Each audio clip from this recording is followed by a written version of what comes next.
7월 18일 새벽기도의 말씀입니다. 오늘 본문은 요한계시록 12장 1절부터 6절입니다. 하늘에 큰 이적이 보이니 해를 옷 입은 한 여자가 있는데 그 발 아래에는 달이 있고 그 머리에는 12별의 관을 썼더라. 이 여자가 아이를 베어 해산하게 되매 아파서 애를 쓰며 부르짖더라. 하늘에 또 다른 이적이 보이니 보라, 한 큰 붉은 용이 있어 머리가 7이요 뿔이 10이라. 그 여러 머리에 7 왕관이 있는데 그 꼬리가 하늘의 별 3분의 1을 끌어다가 땅에 던지더라. 용이 해산하려는 여자 앞에서 그가 해산하면 그 아이를 삼키고자 하더니 여자가 아들을 낳으니 이는 장차 철장으로 만국을 다스릴 남자라. 그 아이를 하나님 앞과 그 보좌 앞으로 올려가더라. 그 여자가 광야로 도망가매 거기서 1260일 동안 그를 양육하기 위하여 하나님께서 예비하신 곳이 있더라. 아멘.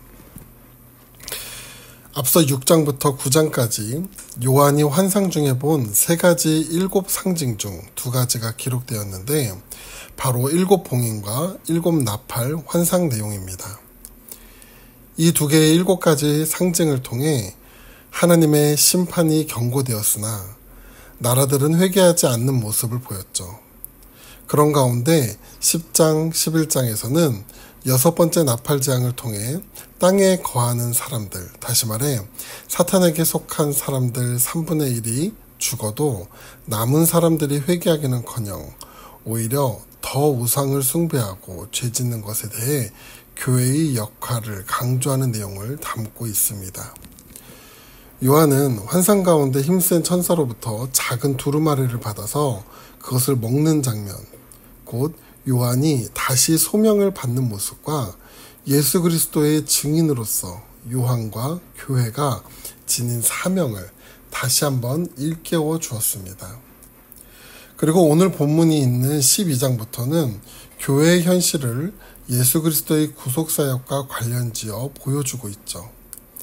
이제 말씀을 살펴보는데 오늘 본문을 보면 요한은 2가지의 표적을 보게 되는데 첫 번째는 여인이 아들을 낳는 장면이고 두 번째는 큰 붉은 용이 여인을 낳으려는 아들과 여인을 쫓는 장면입니다.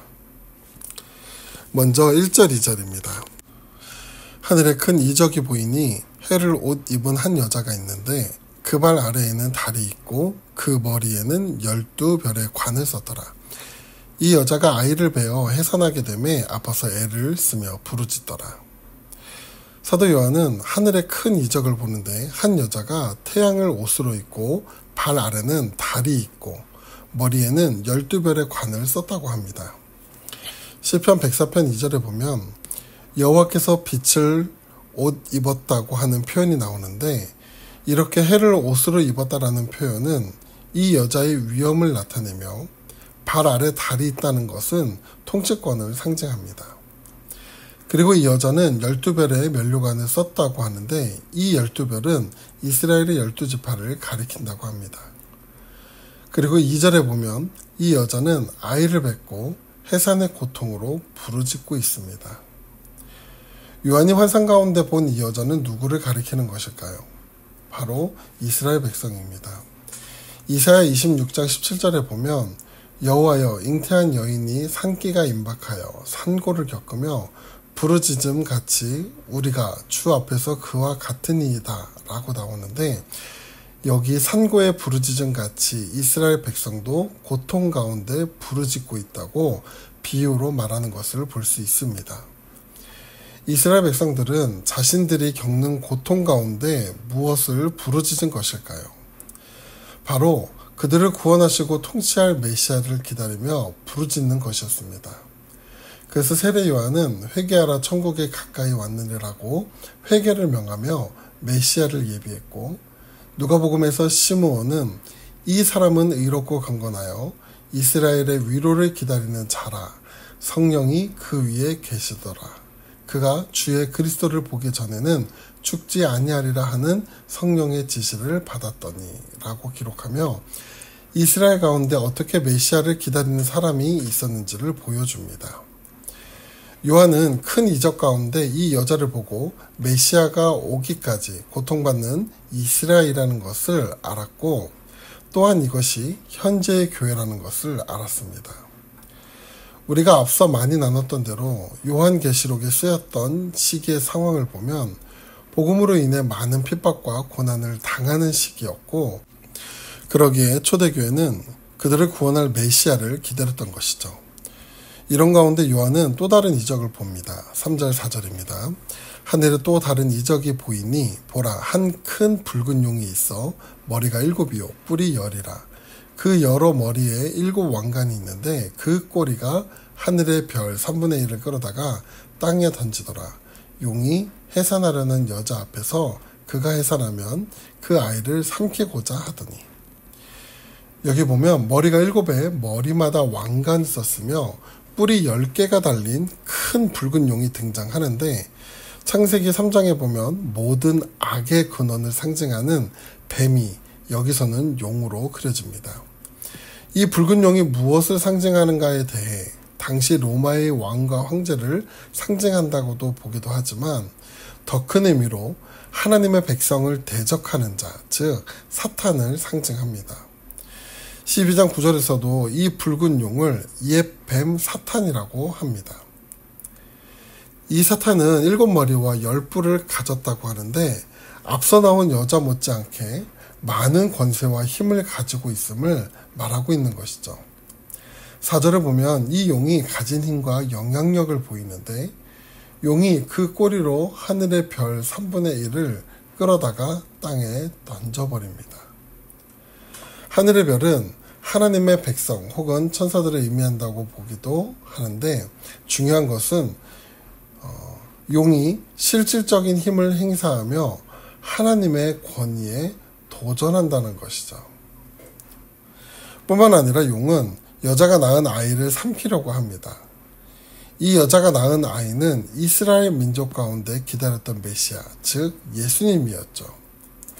사탄은 메시아이신 예수님을 대적하고 제거하려 했는데, 예수님은 태어날 때부터 죽음의 위협을 받았죠.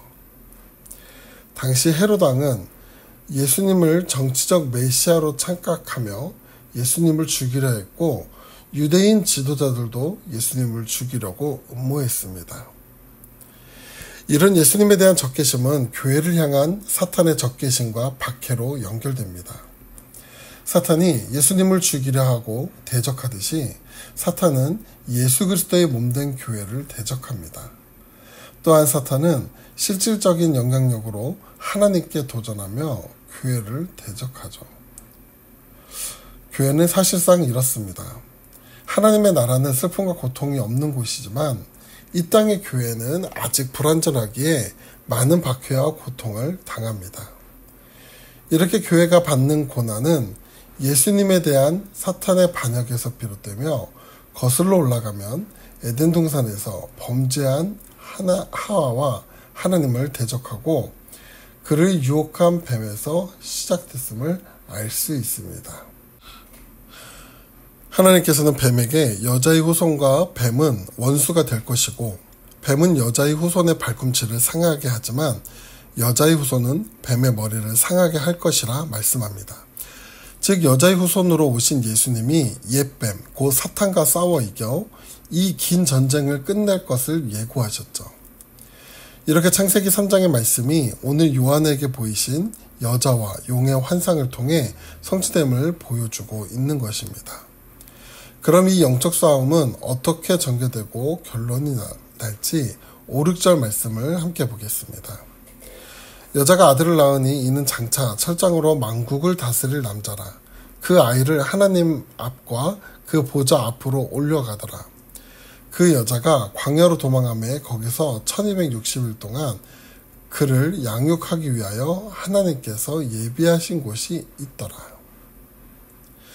여기 보면 여자가 아이를 낳았는데 하나님과 보좌 앞으로 올려갔다라고 합니다.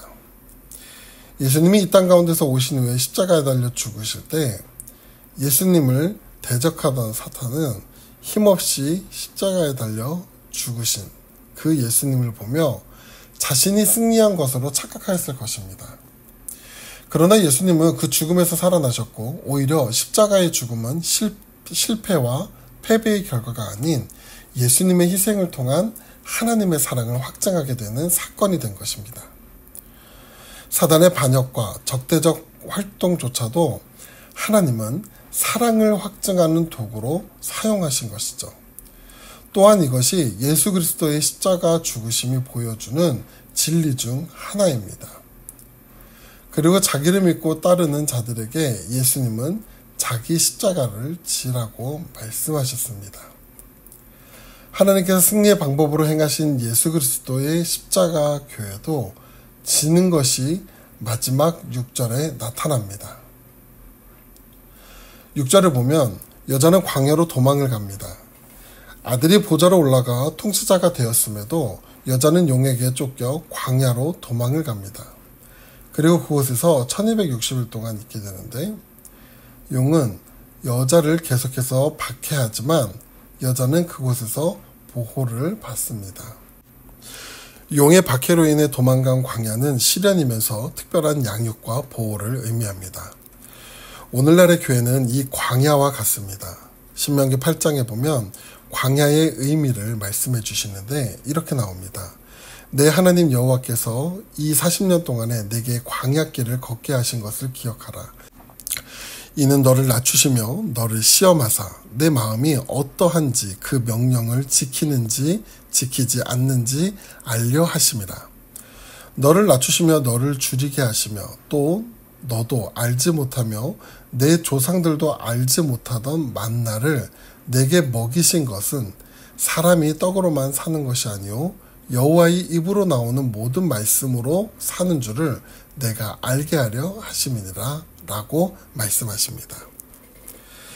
사랑하는 태국 한인교회 성도 여러분, 오늘 말씀에 요한이 환상 가운데 본 교회를 상징하는 여자가 위엄과 통치를 가졌지만 해산의 고통으로 부르짖으며 또한 용에게 쫓겨간 광야에서 시련과 양육을 받았습니다. 이 땅의 교회는 이렇습니다. 사단은 믿는 자들을 무너뜨리기 위해 지금도 호시탐탐 우리의 삶을 바라보고 위협합니다. 초대교회 때도 그렇고 지금도 그렇습니다.